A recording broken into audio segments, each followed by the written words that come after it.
because of the facing what we are giving, uh, we can actually go to certain steepness.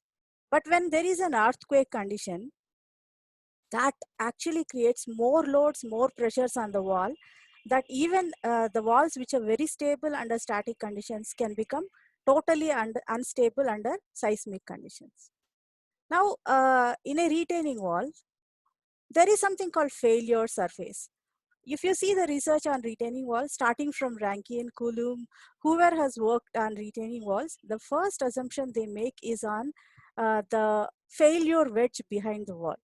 Because the wall is holding soil, it is very easy for us to understand that the soil which is at the back of the wall, which is called backfill, will try to push the wall, because there is nothing which is binding the soil as of now. Soil particles are discrete and they can flow freely under the action of gravity, and under the action of gravity and their own self weight, they try to push the retaining wall either most probably in the direction away from the wall. So in such case, there is this failure wedge, which is actually the active wedge, which contains the soil which is being pushed down. So this failure surface, the shape of this failure surface is not actually linear, but it is something close to log spiral. But most of the researchers have simplified it to a failure wedge which is triangular with a linear failure surface.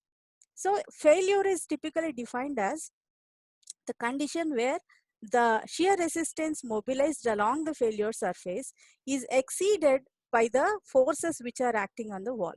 And what are the forces acting on the wall is the next question. Now, the concept of active and passive earth pressures come. So this concept is very old. This concept was originally, Rankine has proposed one concept, and then Coulomb worked further on it. So this one picture shows you both the concepts of active and passive earth pressures in a nutshell. If you see, if the wall is at rest condition, which means that the wall is not moving either towards the backfill or away from the backfill, it is at rest. In such a condition, all the soil within the backfill will be under a state of earth pressure at rest. In that case, the earth pressure coefficient is defined as K naught.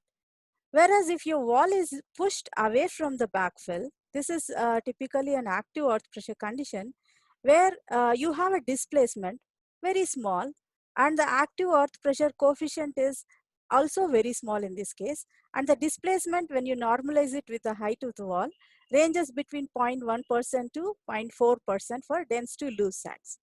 Whereas in case of passive earth pressure, the wall is actually pushing towards the backfill.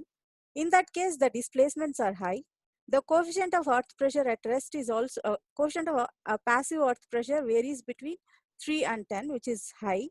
And the displacements normalized with respect to height also vary from 1% to 4% from dense to loose sands. How do you look at it in terms of the stress state? In geotechnical engineering, everything is defined in terms of shear strength. So if you see the Moore Coulomb's three-dimensional stress state, you have three stresses, three principal stresses: minor principal stress defined as sigma 3, and a major principal stress denoted by sigma 1, and intermediate principal stress denoted by sigma 2. And then you have three failure surfaces: sigma 3 to sigma 2, sigma 2 to sigma 1, and sigma 3 to sigma 1. And the highest strength is when you consider sigma 3 and sigma 1. This is like sigma 3 is the minor principal stress, sigma 1 is the major principal stress. In that case, the shear strength will be sigma 1 minus sigma 3 by 2. This is a very simple concept. But how do we apply it to retaining walls? What are we looking at? If we are looking at this, what is sigma 3 and what is sigma 1 in retaining walls? It can be anything.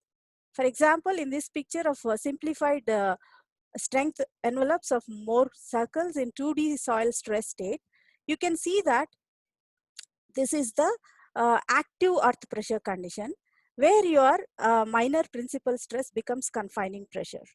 Confining pressure, which is acting inside the soil, is minor principal stress, and the vertical stress is the major principal stress.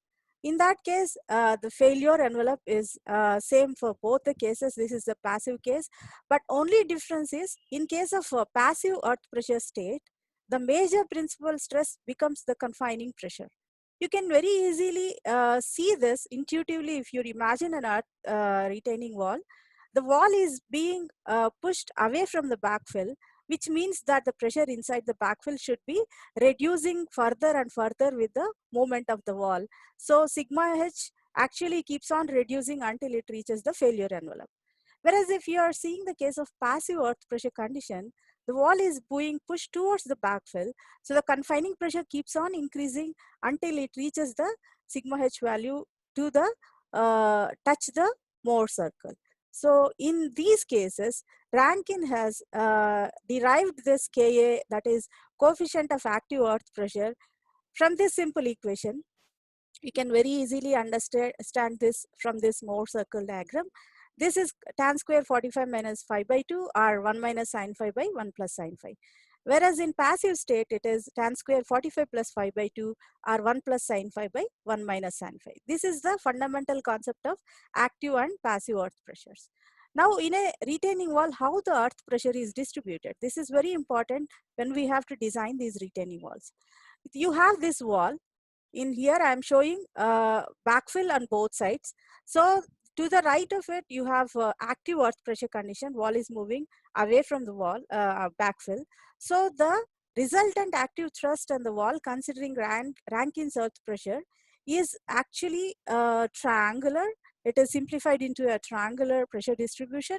So the resultant will be half of the base into height. That is area of this triangle, half of Ka gamma H into H. And then in case of passive earth pressure, it is half of Kp gamma H into H.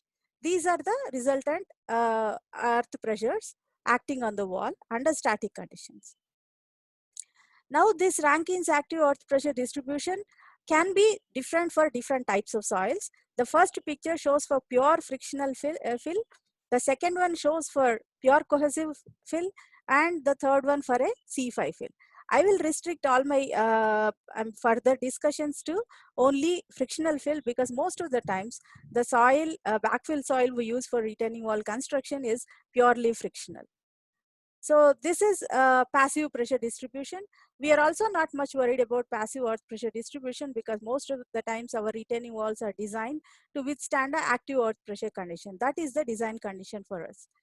And now comes the Coulomb's theory. In addition to what all the forces considered by Rankine, Coulomb has brought in a new parameter called wall friction. This is the friction between soil and the back of the wall, which is coming into the calculation of coefficient of active earth pressure and passive earth pressure. You can see that the free body diagram of your forces, if you draw, you have an additional term in terms of the wall friction. This is delta. So your coefficient of active earth pressure changes. It becomes little complicated. You can see that delta is coming into your equation. And also I am considering a sloped backfill here, because most of the times your backfill need not be horizontal. So there is a batter which is beta that also comes into the calculation of Ka. This is very important for us to consider Coulomb's active earth pressures, because as we go along for the design of retaining walls under seismic conditions, I am going to use these equations. Now this is for the passive earth pressure condition, just for records. Now what are the different forces that act on the retaining wall? So if you consider a simple retaining wall, there could be different types of forces that could be acting on a retaining wall.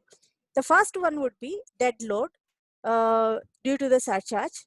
Then of course the self weight of the soil within the failure wedge, this contributes. This is a major force acting. And then dead load, it can be anything coming from a pavement or any other construction above your retaining wall, which is permanent surcharge. And there could be live load surcharge. This surcharge can be equally distributed. Sometimes a concentrated live load can also be acting on the wall. There could be also horizontal forces acting from the traction of various structures or a crash barrier on the retaining wall. Apart from this, we can also have seismic load, which would be typically coming from the ground below, Unlike the other forces which are acting on the top of the wall, the seismic load comes from ground below. If you do any ground response analysis for the soil layers below the subsurface of your retaining wall, you will end up with one particular value of force which is coming and hitting your retaining wall at the base. But one thing you need to understand when we are talking about seismic earth pressures is that the force which is acting at the base will not be uniform throughout the height of the retaining wall. This force will be changing with the height of the wall because of several reasons. Most important of these reasons is the amplification of the force, which is the acceleration amplification which will be occurring within the body of the retaining wall. Since the retaining wall has a topography, it is actually vertically standing. So usually the forces will be maximum at the top of the wall or crest of the wall because of topographical effects. So at the base, typically the amplifications will not be any much because they start from there, and this will be same as the base acceleration which is coming onto the retaining wall. But with the height, the pressure increases. Because of that, the seismic pressure distribution is typically an inverted triangle, just in a way opposite to the soil force which is acting. I'm sorry, this arrows should be to the right only. While I'm making this, these are gone to the right side. Arrows are to the left. This acts on the wall. So this is a inverted triangle kind of a distribution. What would be the amount of this pressure is a question mark now. We need to understand how to calculate that. But if we consider other loads or forces, if you are considering self weight of the soil within the failure wedge, soil pressure is triangularly distributed, and the base has a dimension of Ka gamma h, and the total thrust due to the soil pressure will be this half into the base pressure into height of the wall. Whereas if you talk about surcharge pressure, either due to live load or due to dead load, if it Q is the total surcharge, the base will be Ka into Q. Then the total surcharge will be, because it is a rectangular distribution, it will be KAQ into height of the wall. Whereas if you're talking about the concentrated live load, this, since it is a concentrated load working on the ground surface, if you want to understand what is the pressure due to the load at any point within the body of the retaining wall, you need to go back to your stress distribution theories. A simple one will be a Boseny stress distribution theory. If you can actually go back and brush your fundamentals on how stress distribution is worked out, from that point you can actually calculate what would be the pressure at any depth Z, and at a distance r from the point of application of the load will be px square z by r power 5. This can be understood from any soil mechanics textbooks, considering a Poisson's ratio value of 0.5. So considering all these kinds of loads, the total lateral earth pressure has to be calculated.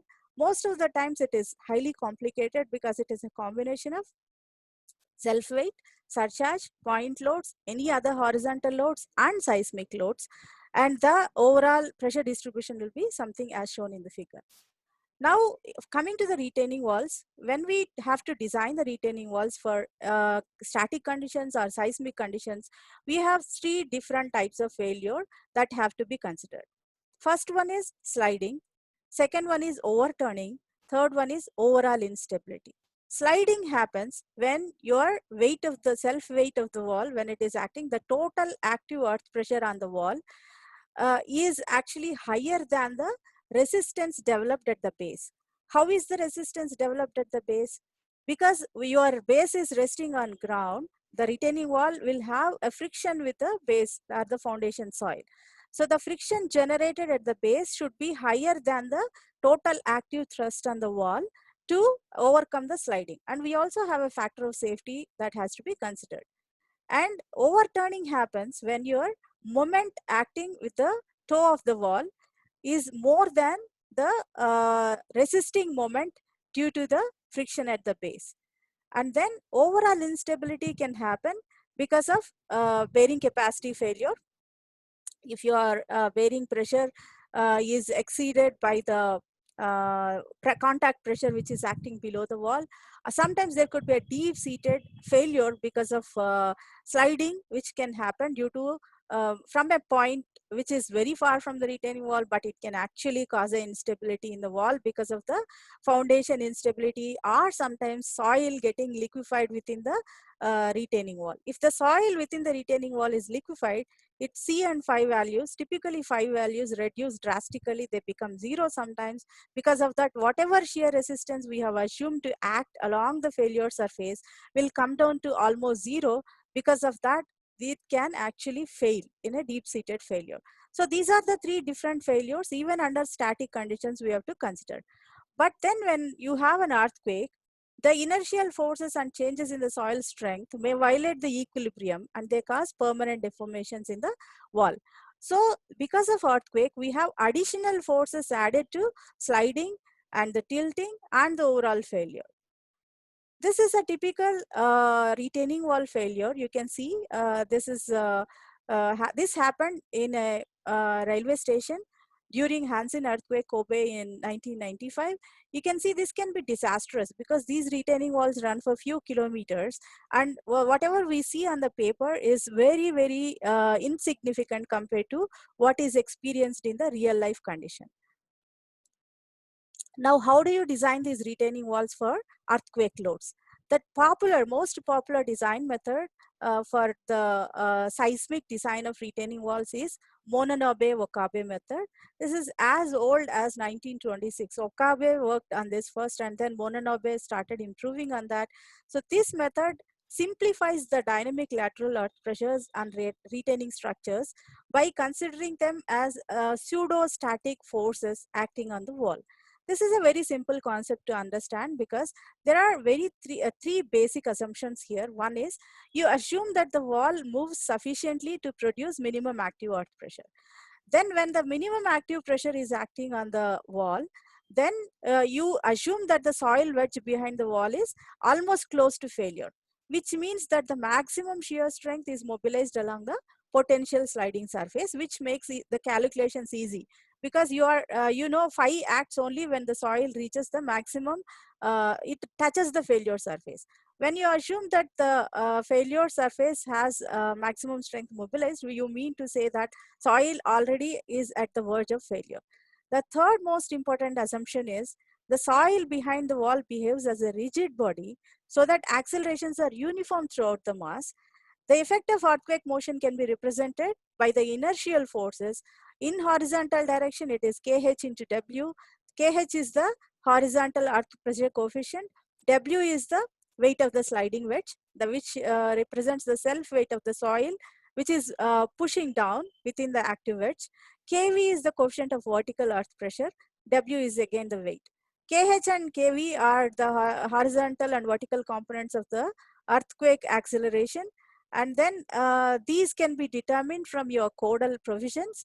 If you see IS 1893, you can this code actually gives you complete information on how to design how to get the KH values. These KH values are depending on the seismic zonation of the country, and once you know the seismic zonation and you know the importance factor for your retaining wall, then you can always get KH value, and you sometimes also have to consider the spectral accelerations for the calculation of KH if your structure is very important. Once you have these KH values in place, many times you assume Kv to be like either half of Kh or 2/3 of Kh based on the importance of your structure, and do the calculations for the stability.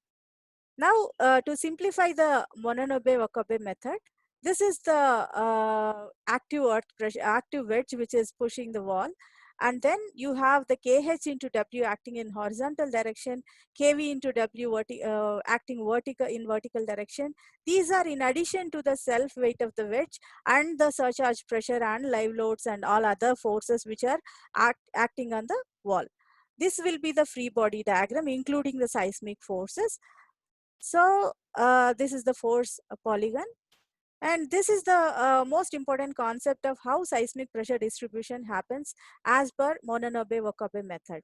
if your static self weight of the soil gives a pressure distribution triangular like this, your seismic pressure distribution will be inverted triangle, and it will have a different value of lateral thrust, and it doesn't act at h by 3 from the base like your soil pressure, but it acts at a height of 2h by 3, almost zero point 0.6 to zero point 0.7 times the from the height from the base of the wall, and then together they become PAE, combination of PA plus delta PAE.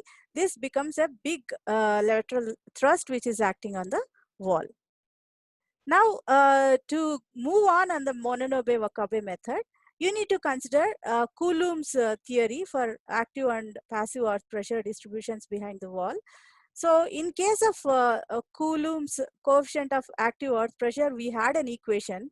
Because of the earth pressure and KHW, KVW, which are the additional forces on the wall, the coefficient of active earth pressure for the earthquake condition is given as this. This can be derived from simple Mohr-Coulomb equations like I have shown you for the case of Rankine's pressure distribution. Here the additional terms coming are Xi. Psi is nothing but tan inverse KH by 1 minus KV. KH and KV are coefficient of seismic earth pressures. And then phi is the friction angle. Theta is inclination of the angle of the ground surface above the retaining structure, that is the batter. And then these are all other parameters which are involved. And delta also is there, which is angle of wall friction. So now this is called pseudo-static method because this is not dynamic. We are converting the dynamic forces into pseudo-static forces by applying them in horizontal and vertical direction. This is a very conservative method because by assuming that you are applying a horizontal force of KH and W and vertical force of KVW, you are assuming that your retaining wall is always subjected to an earthquake, that too corresponding to the peak horizontal acceleration, which is not true because in the lifetime of earthquake, in the lifetime of a retaining wall, there could be or may not be any earthquake of that magnitude happening. And even if it happens for a very transient time of few seconds, whereas in our design, we are considering that as a permanent load on the structure. This is the basic limitation. Though it actually is a very conservative design, it is economically not feasible because it allows for a permanent load due to earthquake acting on the wall. We have to be aware of these limitations. And now the inclination of the critical failure surface also, in original Rankine's case, it was 45 plus 5 by 2, whereas this changes to a different value considering the psi here, psi calculated from KH and KV. And there is another parameter which is calculated based on the psi, beta and phi. So these calculations are available in Kramer textbook, Geotechnical Earthquake Engineering by Kramer. A very detailed explanation of how these parameters are derived and how they are used in the design. It can be obtained from this textbook for more clarity. There is also an NPTEL course developed by me on this topic, Earthquake Geotechnical Engineering. There is a special lecture on the design of retaining walls where you can get additional information on these equations. Now coming to the steps, simple steps, I have simplified them into 6 steps for you. First step would be you compute Ka, that is simple earth pressure coefficient, 1 minus sine phi by 1 plus sine phi, and Pa, that is the total pressure on the wall considering self weight and design loads. Then compute psi, which is from Kh and Kv. Third step would be compute Kae and Pae from the equation, and then compute. This is KIE is the coefficient of earth pressure considering both static loads and dynamic loads. And delta PAE is the only earthquake contribution to the lateral thrust. PAE includes static and earthquake pressures, whereas delta PAE is obtained by subtracting PA from PAE. PAE is always higher than PA because this adds up to the lateral thrust due to the normal conditions under static conditions. Now find out the location of the action of resultant thrust. How do you calculate this? PA, that is the pressure, soil pressure, acts at a height of h by 3, and then delta PAE acts at a height of I told you 2/3 of H from the base, and then the whole thing divided by the total thrust PAE. This gives you the point of action of only earthquake thrust. Then find out the overturning moment by calculating PAE cos delta H.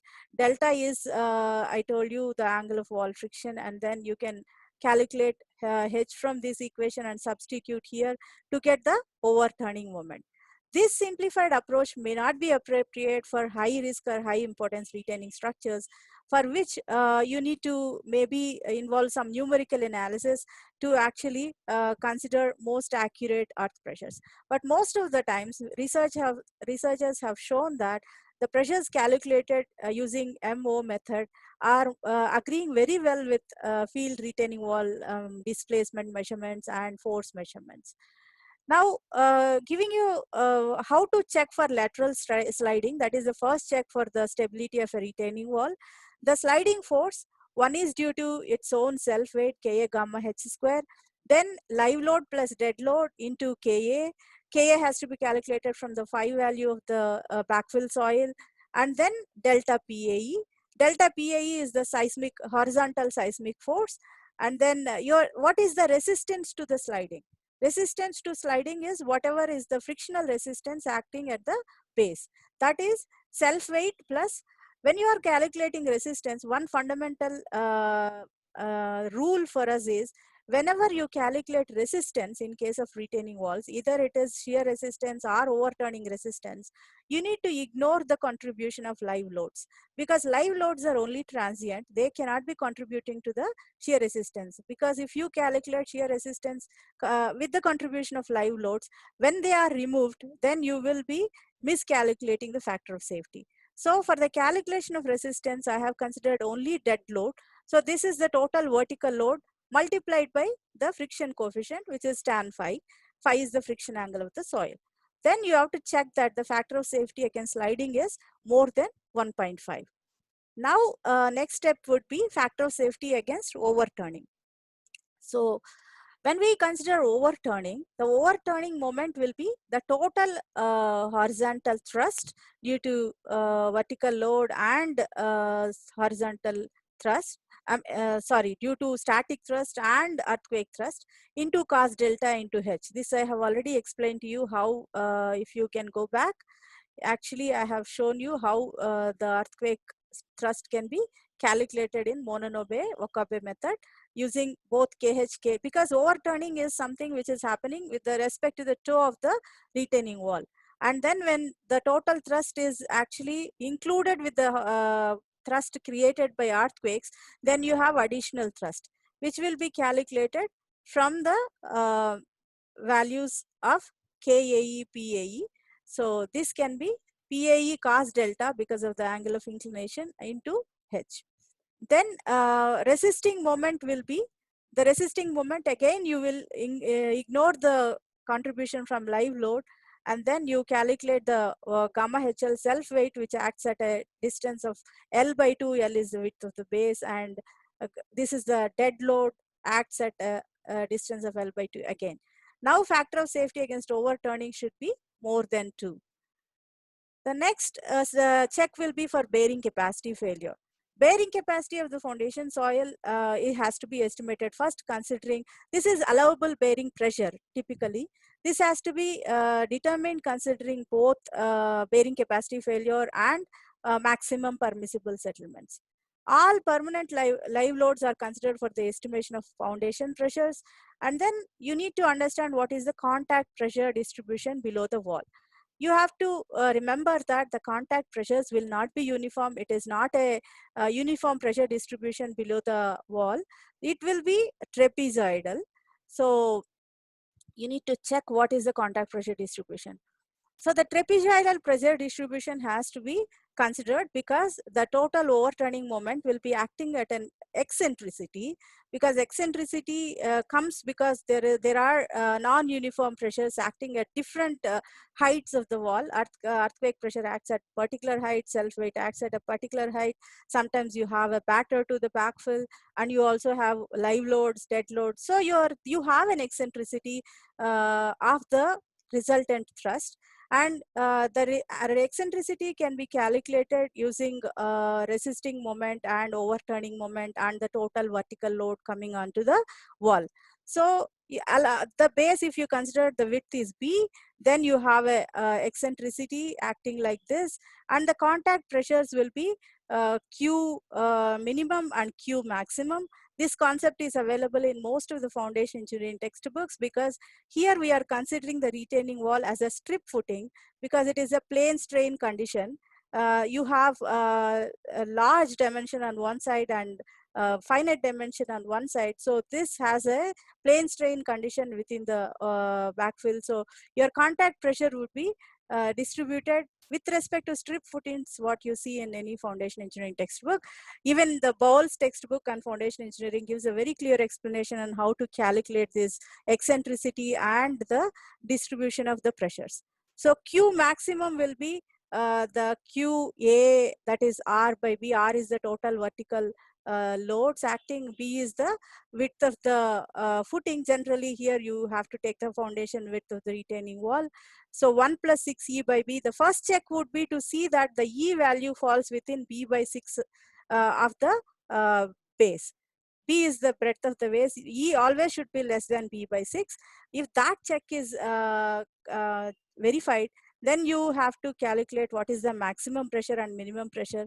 Minimum pressure should always be positive. It should never go to negative value. And then maximum pressure has to be calculated from the vertical loads, width of the base, and the eccentricity. Once you calculate that, the maximum pressure should always be less than the allowable bearing pressure of the soil. There is another catch here. In case of static conditions, the allowable bearing pressure is very simple. You either do a plate load test, or you can do a SPT test, and you can correlate it to get the bearing capacity of the soil. Otherwise, you can use any of the bearing capacity theories like Terzaghi's theory, use bearing capacity factors and calculate the bearing capacity, and also check for permissible settlements. But since you are talking about earthquake pressure conditions, your bearing capacity theories will no more valid for this condition. Either you use modifications in terms of modified bearing capacity factors for earthquake conditions, which are derived by many researchers available in literature, or you can also consider various seismic reductions for the shear strength of the soil, depending on the magnitude or the horizontal acceleration coefficient people have developed. What should be the reduction for C and phi of the soil? Considering these reductions, you need to get a actual bearing, allowable bearing pressure for the foundation soil, and that value should always be less than always be higher than the maximum pressure calculated using trapezoidal pressure distribution. Now moving on, if you have to quickly understand how you use this for a design problem, then you have to design a retaining wall of 5 meter height. I'm taking the simplest case, horizontal backfill, vertical retaining wall. The gamma of the backfill is 17 kilonewton per meter cube. It has a friction angle of 34 degrees and the wall friction is 17 degrees. And you need to compute the overturning moment considering KH value of 0.15, KV of 0.075. If you have to do that, what would be the first step? The first step would be to calculate what is the active earth pressure coefficient under static conditions. That is using Coulomb's theory. Because you need to consider wall friction here, Coulomb's theory is used for Mononobe-Okabe's calculations.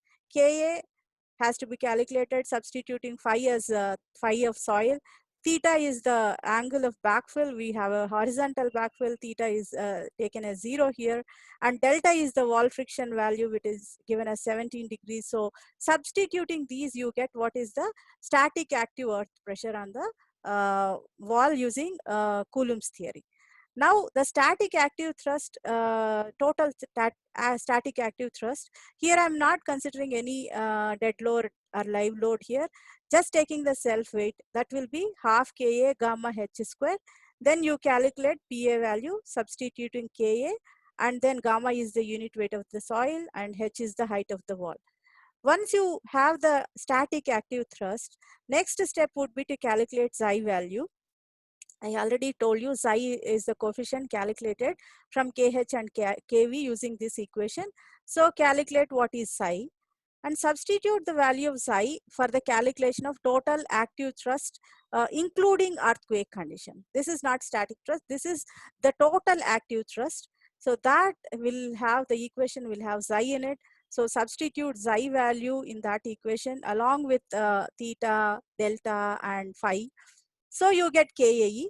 Then you calculate the total thrust acting on the wall, including the earthquake.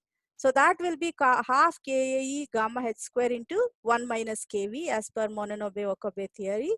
Then you substitute KAE, gamma, h square and KV is 0.075. You get this is the total thrust including earthquake component. Now the only earthquake component or the dynamic component of the thrust is calculated by subtracting the active thrust from the total thrust. That is coming as 16.75 kilonewton per meter. Now moving on, once you know that the total thrust and the only static thrust acts at a height of h by 3 from the base because it is triangular pressure distribution, whereas seismic thrust alone acts at a height of 0.6 h from the base because it is inverted triangle.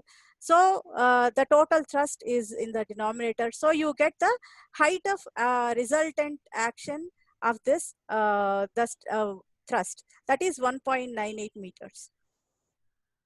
So that because only the horizontal component of the total thrust contributes to the overturning moment about the base, the overturning moment is calculated by taking this the total thrust including earthquake into h, that is PAE cos delta into h.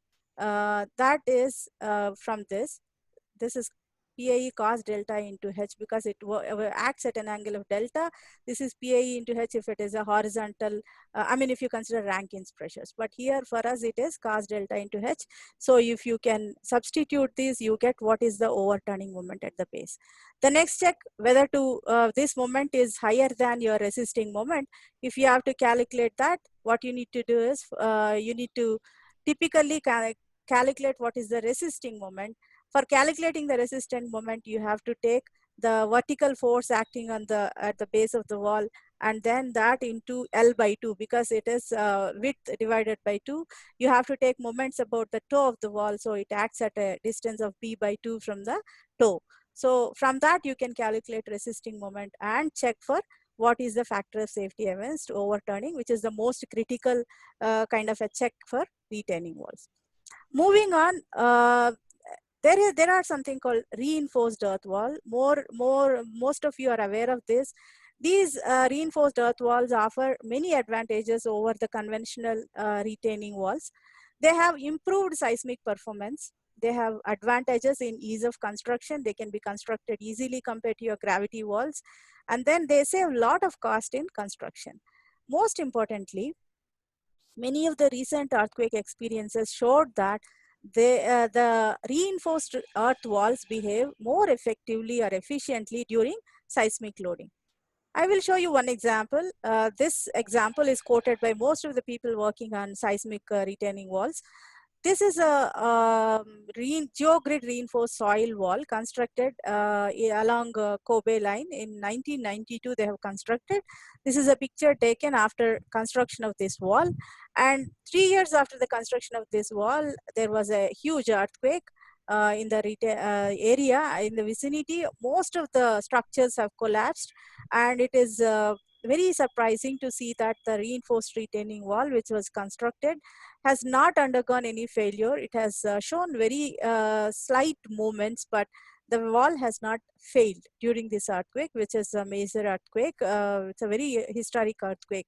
So these kind of case studies are available abundantly in literature, and then you can see that on and on researchers have shown that reinforced retaining walls perform much better in earthquake conditions compared to your gravity retaining walls. What should be the reason for this?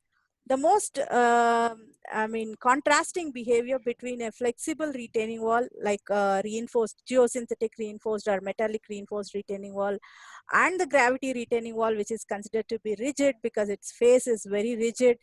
then the difference between their behavior can be seen when you consider the inertial forces. Inertial forces are created by the structure's tendency to remain at rest. So because retaining walls, the gravity retaining walls have high rigidity, they have high inertial forces. The earthquake acceleration moves it in one direction, and the inertia will be moving it in the opposite direction. And the structure does not have the flexibility to withstand these inertial forces in opposing to the earthquake forces. So since it cannot actually undergo any deformations, it will undergo brittle kind of a failure because the strains will exceed their permissible limits or functional limits. Whereas in case of reinforced retaining walls, when I say reinforced, I'm talking about soil reinforcement, not the structural reinforcement.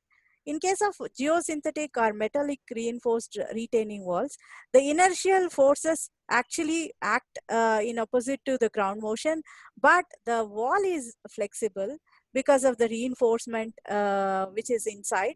The wall can take a lot of deformations without undergoing structural failure because it is a kind of flexible kind of a wall. And this is what happens when you subject a geosynthetic reinforced soil wall to earthquake. You imagine yourself in a boat traveling on in an ocean.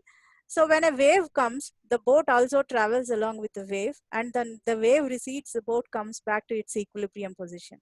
Similarly, in case of a geosynthetic reinforced soil wall, when the earthquake wave comes, the waves pass through the retaining wall. The wall is flexible. It actually can take a lot of deformation. It deforms. And then when the wave recedes, it also can actually elastically regain lot of the its deformations and comes back to not to its original position but most close to its original position. So it has the capacity to absorb lot of deformations. This is what makes it very interesting and very efficient kind of a retaining wall technique under seismic conditions. So this is another picture shows why they are very popular, because they are very ductile. This picture shows if you plot horizontal movement of the wall on x-axis and total horizontal earthquake force on y-axis, if the gravity walls or concrete retaining walls, they fail by collapse. They are brittle. They cannot take loads beyond certain limit because they are very rigid. Whereas your reinforced retaining walls are very flexible walls, they are ductile. So ductility is the key property for earthquake survival. These are the types of geosynthetic reinforced soil walls. This is called a full height panel wall. You have a full facing at the front, and then you have reinforcing layers inside. This is segmental panel wall where you have segments built one above the other, and you can have reinforcement inside. These are modular block faced walls. And then these are geotextile wrapped walls. The most interesting feature here is you don't need any additional facing here. The geosynthetic layer, which is actually reinforcing the backfill, can be brought to the front and it can be wrapped around the soil like this to make the reinforcement come facing. And then these are geocell retaining walls. Well, as I go along, I will discuss about them briefly. I don't have much time, but I will try to cover as much as I can.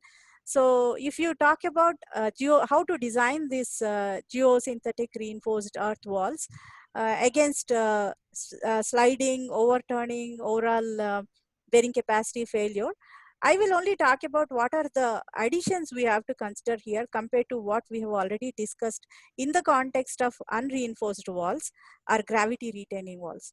When we consider reinforced retaining walls, the most important design criteria here is you have reinforcement within backfill up to certain length. You will not provide reinforcement to the entire length. It is not economical because we need to reinforce the soil in the zone where it is actively being dragged by gravity. Beyond that, you need to extend the reinforcement to certain length so that you provide anchorage to your reinforcement, because the effect of reinforcement within the active fill is not it cannot be realized because the soil here is in a state of active failure. whatever reinforcement you are providing beyond the failure surface is more effective for providing stability to the wall. So when you are considering this, the entire reinforced fill to the length of reinforcement is considered as a rigid body. So now coming to the failure, when there is an active thrust acting on the wall, now you have to consider wall is nothing like a facing as we imagined earlier. The entire reinforced mass will be acting as the wall and which the active thrust acts.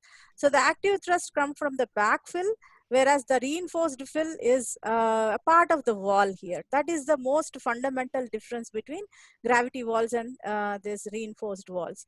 If you consider the length of reinforcement as L, the whole mass is being pushed. Now the sliding force is calculated like in the other case. The only difference between these two is sometimes you can have backfill and reinforced fill have different phi values, friction angles. We want to use the choicest or the most effective kind of soil in the reinforced fill because you want to develop maximum friction between soil and reinforcement. So the phi value within the reinforced fill is different from the phi value in the backfill. Backfill is generally a local soil which can actually need not be completely frictional. It can be a kind of a C5 fill. But within the reinforced fill, you need to have completely well-graded granular material with very high friction angle to a maximum density possible. So here, the sliding force is from the self-weight of the backfill, and then dead load plus live load, and then additional earthquake pressure, which is acting at the base, and it increases with the height of the wall. Then you calculate active earth pressure coefficient. The shear resistance again is calculated. Here the only difference is instead of considering the base of the wall alone, you need to consider the entire length of reinforced zone for the calculation of shear resistance. Hence L value is typically few meters. You will definitely develop higher shear resistance in case of reinforced earth walls. And the retaining wall overturning moment calculations also remain the same. Only thing is you need to consider earthquake forces. The major difference is in terms of contact pressure distribution. That is why I am giving you details of this distribution in this slide. If for the contact pressure distribution, we don't use trapezoidal distribution, but for reinforced earth wall, we consider Mayer-Haaf's pressure distribution. The reason for this is your retaining wall has it's a composite backfill. Part of the backfill is reinforced, so it has different properties, and the backfill behind the reinforced soil mass is different, it has different properties. So the contact pressure below the reinforced fill will be different, and the contact pressure behind the reinforced fill will be different. To account for this, Mayer-Haaf has done a lot of research, and he has proposed that the pressure distribution will be something like it will be just uniform, but not to the entire length of the reinforced mass. There will be L minus 2E. 2E is the again the eccentricity. So you have to consider 2E from the end of the retaining the reinforced mass, and L minus 2E is the pressure distribution which is equal. So the total vertical force is calculated from self-weight, dead load, live load, and then overturning moment you already know, and overturning moment by RV has to be calculated, that is the eccentricity. Now the vertical pressure on the base will be RV divided by L minus 2E, which is actually the base width over which the uniform contact pressure acts. More details of this are available in many of the reinforced soil textbooks, including Koerner, Designing with Geosynthetics by Robert Koerner. You can see a lot of details. This method is called tie-back wedge method, where you design the reinforced, geosynthetic reinforced walls for failure conditions. Whereas you also have coherent gravity method, which is applicable for mechanically stabilized earth walls. Mechanically stabilized earth walls are where you have reinforcement in terms of metal strips, not geosynthetics. So that is the difference, and the pressure distribution is slightly different in case of coherent gravity method because reinforcement is called inextensible, whereas geosynthetics are extensible. So the design criteria is slightly different here. Now, in addition to the external stability checks, in case of reinforced retaining walls, we also have to check for the internal stability of the retaining walls. Internal stability is of two parts. One is tension failure. Tension failure happens when your force in the reinforcement at any level is it exceeds the allowable tensile strength of the reinforcing strip. Allowable tensile strength can be determined from the design tensile strength is determined from your wide width tension test in case of geotextile, or single rib and multi rib tensile strength test in case of geogrids. That has to be corrected with factors of safety for degradation, installation damage, creep, all that, and finally you get a design value of allowable tensile strength for your reinforcement. And the total force on the wall at any level, force in the reinforcement strip, which has to be calculated from the loads which are acting and the self weight and the backfill pressure, that should never be more than the allowable tensile strength of the reinforcing material for this check for rupture. Whereas pull out is a kind of a failure which happens due to inadequate length of reinforcement. I already told you your reinforcement, reinforced soil mass, entire reinforced soil mass acts like a wall here. So if you consider the failure wedge, your reinforcement has to go beyond the failure wedge, because within failure wedge it will not create, because the wall is moving, it will not create any, it will not give any stability for you. So what is provided beyond the failure surface is important. The failure surface, the reinforcement length beyond the failure surface contributes to the bond strength between soil and reinforcement. So considering the interfacial friction between soil and reinforcement and the length of reinforcement beyond the failure wedge, you calculate the bond strength here, which has to be higher than the allowable tensile strength of the material. Then that's when you will not have any pull out kind of a failure in the reinforced soil structure. Now, what are we doing at IAS? I would like to share some of our research on retaining walls in Indian Institute of Science. Most of my students have worked. I have produced 9 PhD theses on this topic of reinforced retaining walls. One is shaking table studies on rigid faced retaining walls, shaking table studies on wrap faced retaining walls, and then modular block walls and geocell retaining walls and geofoam buffers.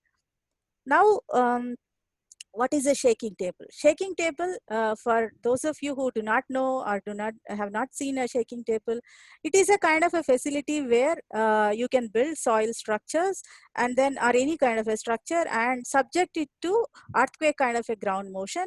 So you can measure the performance of these structures using by instrumenting these models. So this is a 1G kind of a modeling study where your stresses and strains are scaled down to laboratory level. Unlike centrifuge tests where your strains in model and strains in field are same, shaking table is 1G test where your strains are different, stresses are different, and to apply these results to field scale conditions, you need to use similitude laws or scaling factors. We have a shaking table in our lab, which is unidirectional, where you can apply horizontal ground motion onto the structures. This is 1 meter by 1 meter table, which is quite big. Unlike in centrifuge test, you can have huge models on shaking table. That is the advantage of this kind of modeling. It can take payload capacity up to 1 ton. It can test frequency ranges 0.05 hertz to 50 hertz and accelerations between 0.05 to 2 hertz, 2G. So now we also have a laminar box. We have developed a laminar box.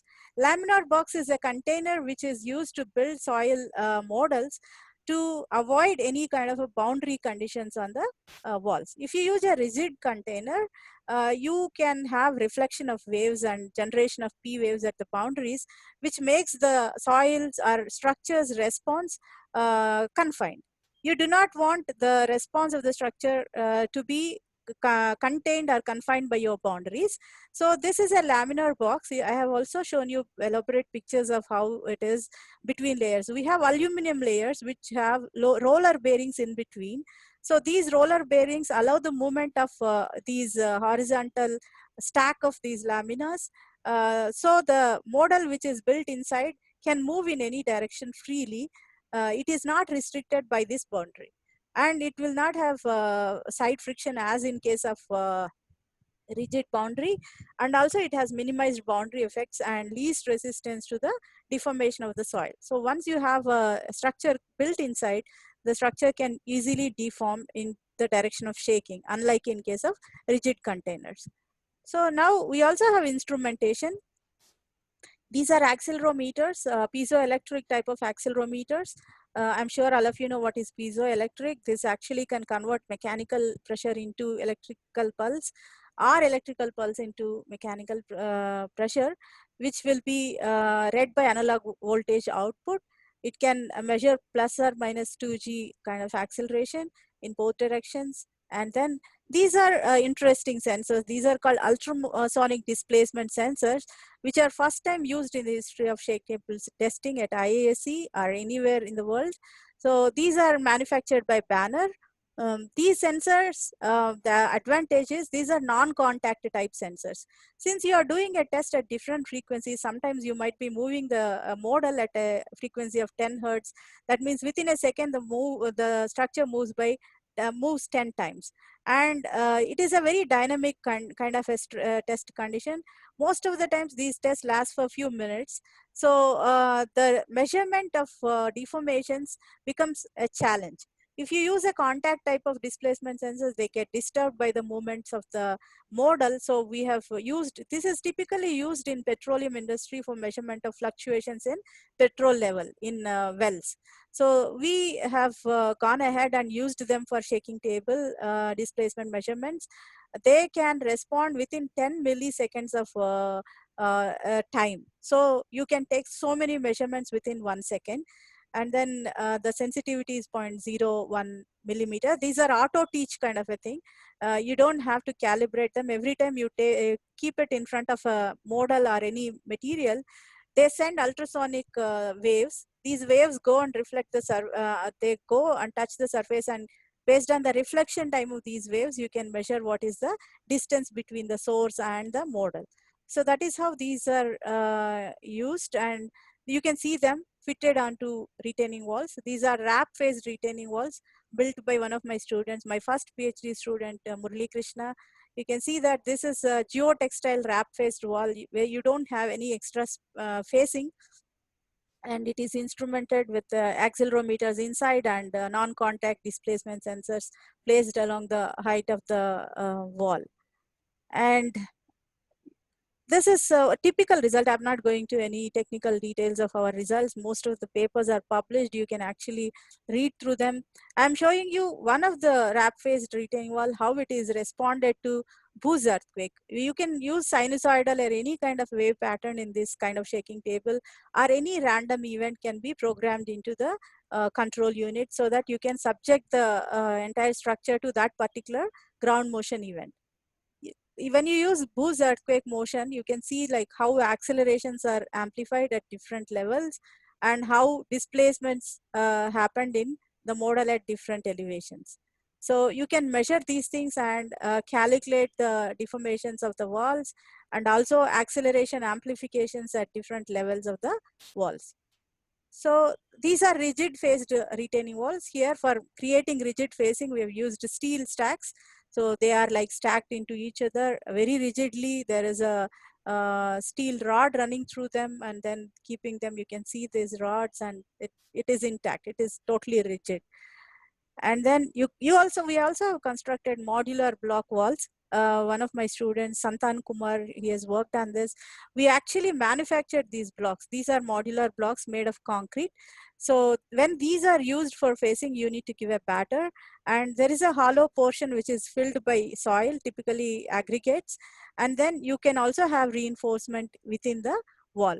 And these are built from basic. You can see the reinforcement within this modular block, how it is casted, and this is the final model. And these several such blocks are used for reinforcing the used as the facing of the wall.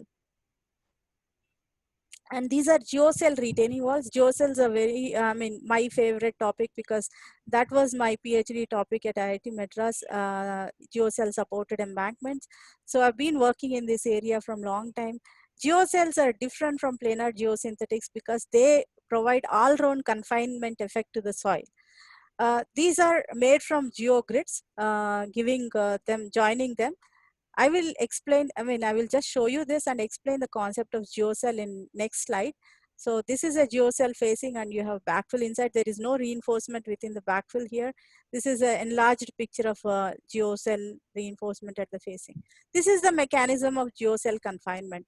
Geocell derives its strength mostly because of its geometry rather than the tensile strength of its material.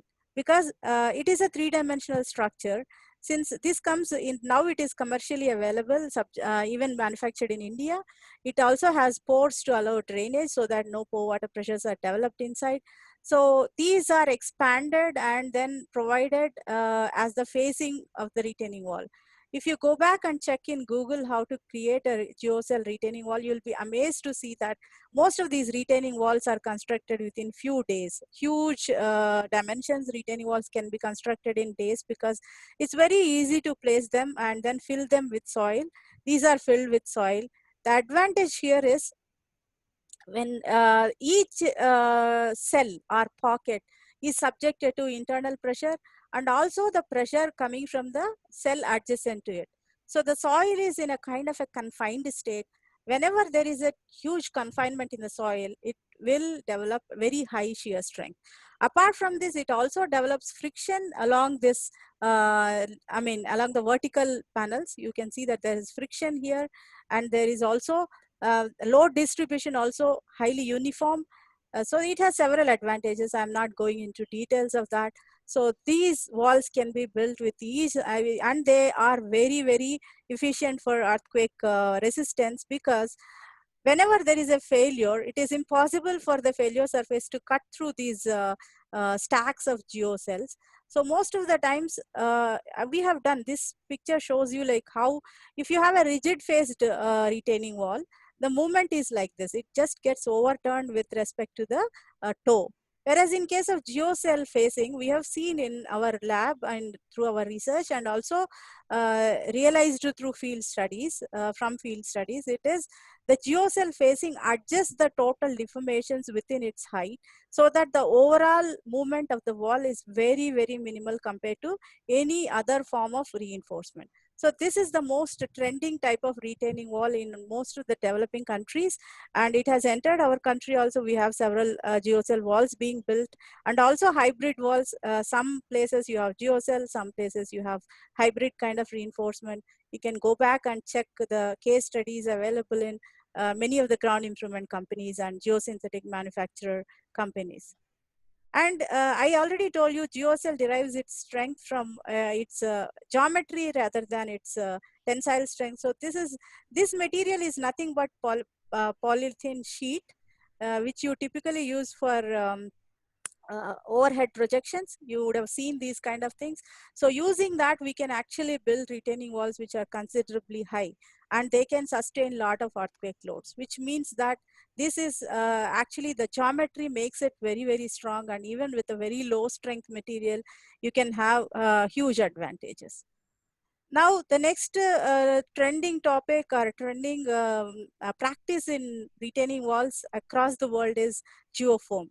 Geofoam is a latest development, or a very recent development in retaining walls, because one of the major disadvantages of any retaining wall is the thrust acting on the facing because of the backfill. If the backfill is heavy, it provides huge thrust onto the wall.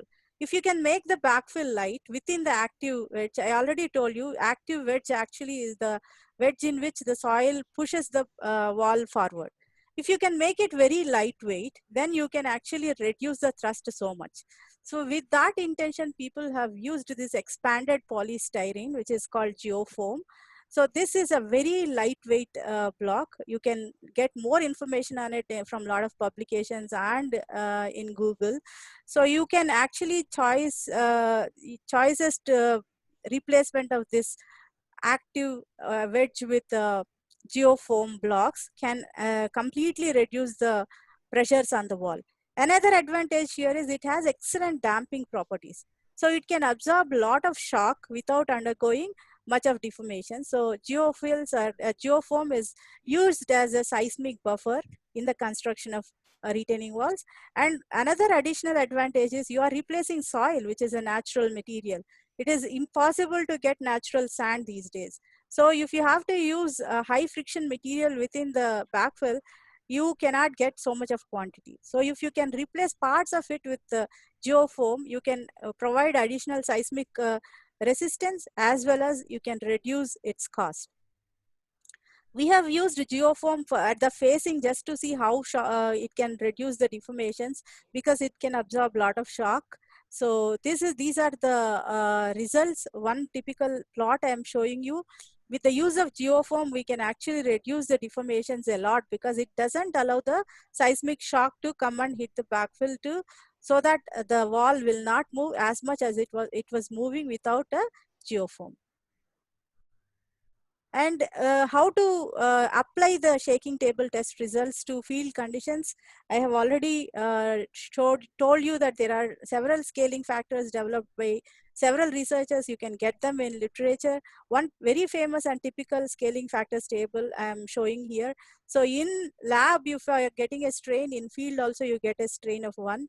If your lab model has a scale factor of lambda, for example, we have used 0.6 meter as the height of the wall. If your scaling factor is 10, it represents 6 meter high wall in the field, and all other parameters are accordingly, they have to be scaled. This is very important. Now the next step is how to calculate deformations in the slopes. Newmark has provided a rigid block method to calculate the seismic displacements in slopes. Here we calculate the yield acceleration considering the factor of safety of the slope as 1. You calculate what is the acceleration required to fail the slope, and whatever is the acceleration beyond this yield acceleration in the time acceleration plot, you have to double integrate that to get the displacement. This theory is expanded or extended to retaining walls by Richard and Elm, where you can calculate the displacement in terms of Newmark's displacement for slope into a coefficient and yield acceleration by peak acceleration square. So this can be used to calculate the permanent displacement in the retaining walls. So we can measure these permanent displacements. How to reduce the permanent displacement is a big question. So we tested different densities of soil inside. Density of the soil is the major contribution for reducing the KY, or increasing the KY or reducing the deformations in the wall. In this plot shows that with increase in the relative density, we can bring down the deformations to a maximum extent. And another next important aspect, I will spend just less than a minute on this. Liquefaction in retaining walls is a big problem. The liquefaction can actually cause instability because of 2 reasons. One is soil strength itself is reduced to 0. Second thing is it can develop huge pore water pressures, which will act as additional lateral pressures on the wall. So we have also conducted some shaking table tests to see like how density of the backfill contributes to the resistance to liquefaction.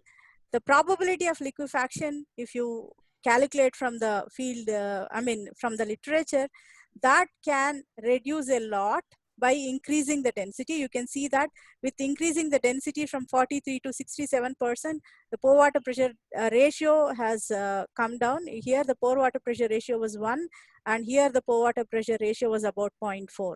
So here you can calculate everything in this equation here, cyclic stress ratio from the earthquake records, and N value, which is the N160, 60% corrected hammer energy, and N value for corrected to the overburden stress.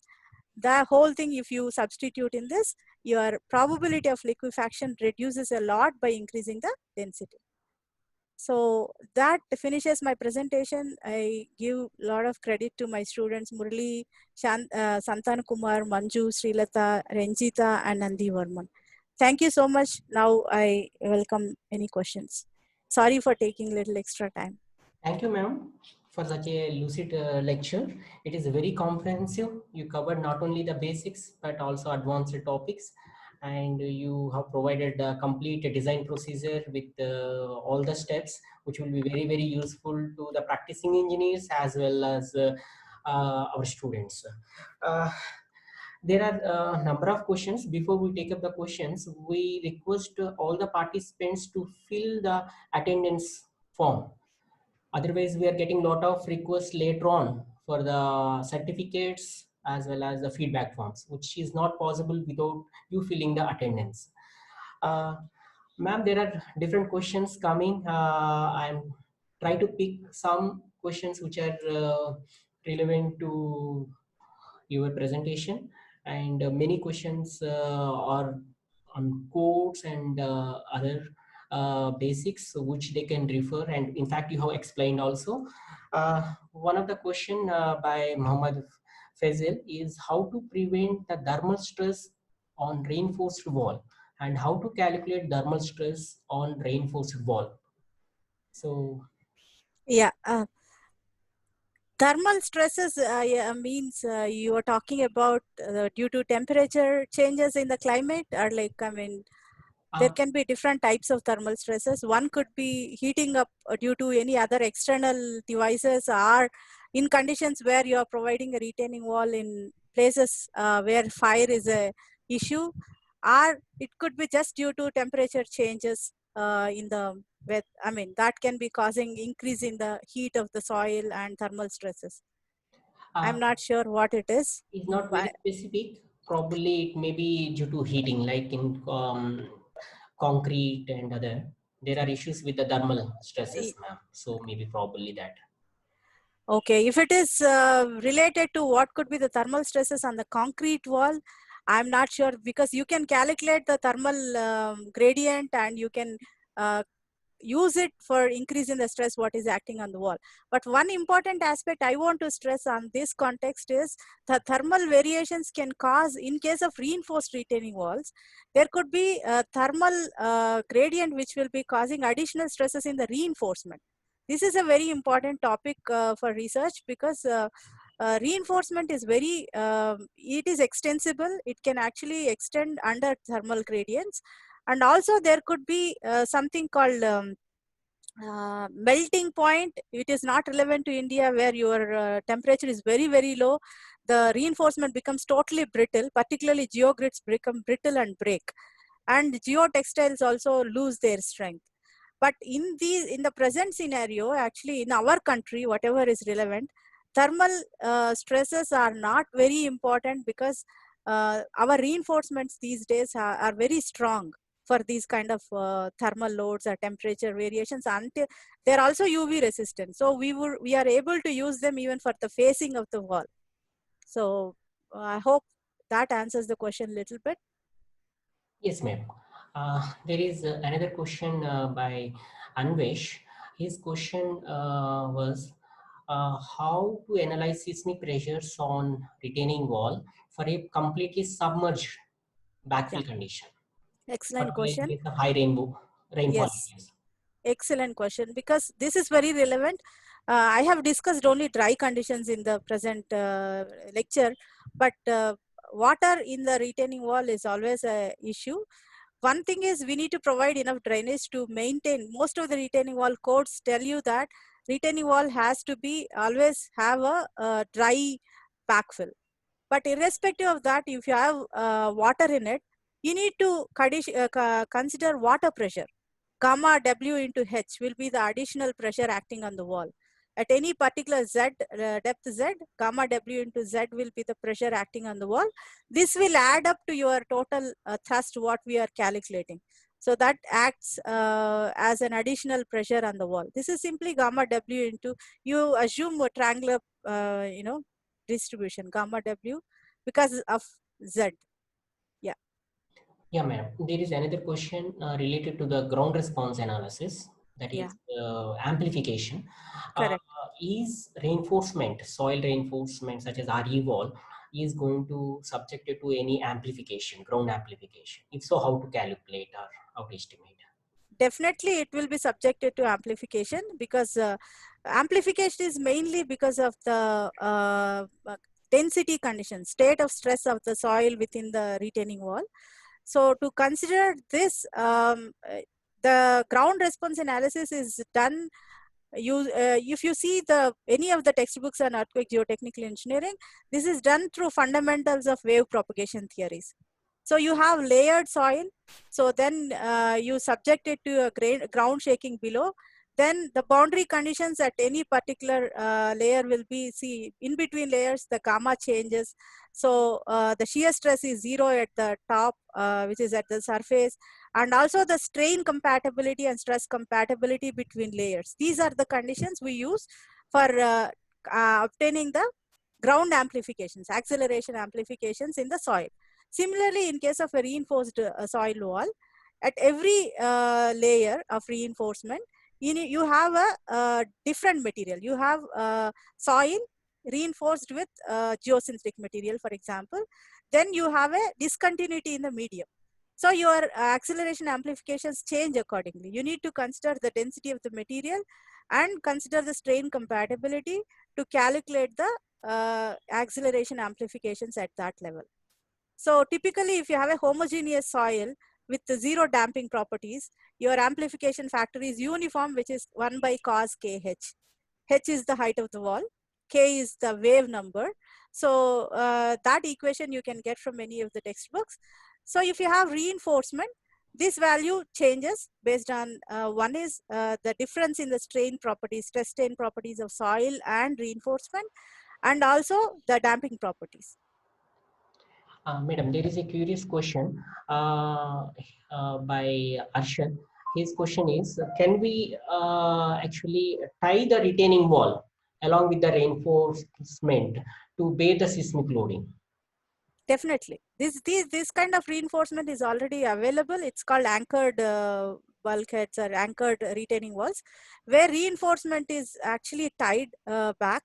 So we consider that to be an additional restraining force apart from the friction which is generated at the base. For sliding, overturning calculations, we have to consider this as additional resisting moment coming from the anchorage.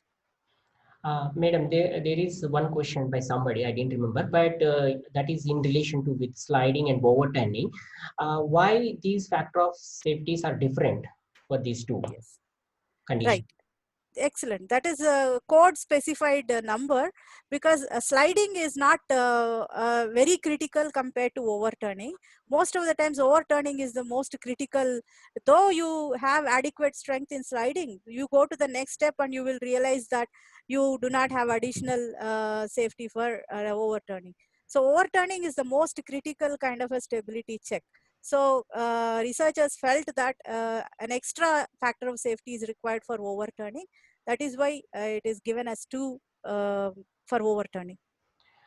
There is a question on how we can reinforce or strengthen the existing retaining wall against the earthquakes. Yes. This can be done using ground anchors. You can actually use nailing technique or ground anchors, which can be provided in existing retaining wall to strengthen it. It's a very proven technique. There is a question on the permissible deformations of soil nailed retaining walls. There are many other questions also related to codes, like are there any codes available currently, and how to get these values, permissible values? Yeah, Indian seismic code on earthquake resistant design is one code, IS 1893. You can see that, and then there are some values given, kind of guidance for settlements and deformations. But this is a very subject.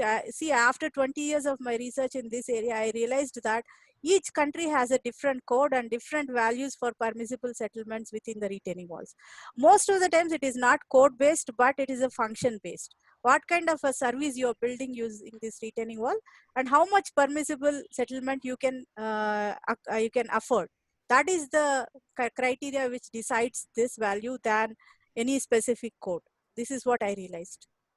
Ma'am, there is a question about other methods such as numerical methods and pseudodynamic method. The question is specifically, what is the difference between pseudodynamic method and pseudostatic method? Yeah. Have you done any work, ma'am, on this? I have not done any work, but I have gone through a lot of literature in this. Pseudo dynamic method is like you do not apply constant force, but your application of the maximum force will be the amount, the quantity will be same, but its application is dynamic. You don't have to apply it for the entire duration of your earthquake. Whereas complete dynamic analysis is where you actually give the original earthquake motion to the retaining wall. Pseudo static.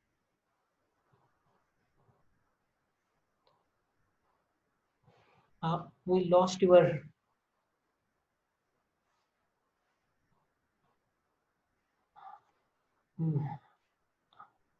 Dr. Srivalsa, we lost ma'am's phone.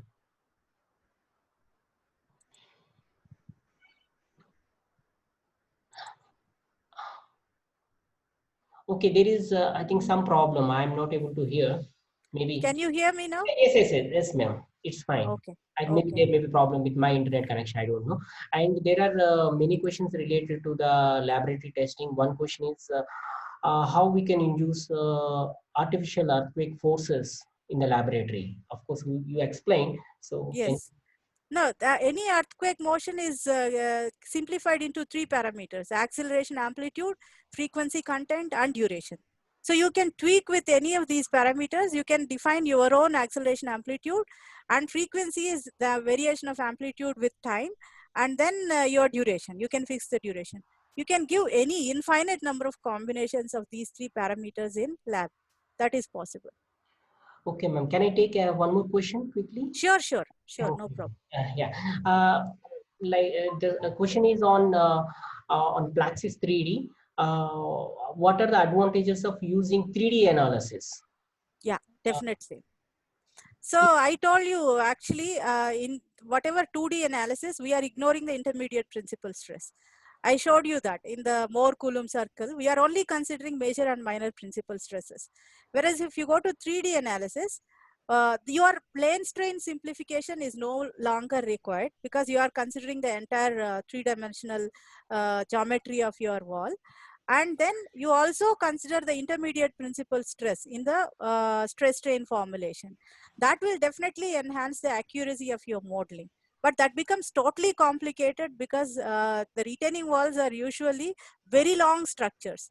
Modeling them in 3D becomes computationally a very challenging. You can model one section definitely, but not the entire wall into 3D. Last question. There are several other questions. This question is related to calculation of earth pressures on a retaining wall. If the strata on both sides is different, or if the soil on one side also if there are different layers, how we can Yes. calculate? So typically your Rankine's earth pressure distribution considers isotropy, homogeneity. If you have different layers, then you have non-homogeneity and anisotropy. So the stress distribution itself will not be triangular, it will be different. There are many papers available on this topic. So discussing that within like 2-3 minutes is not going to do any justice.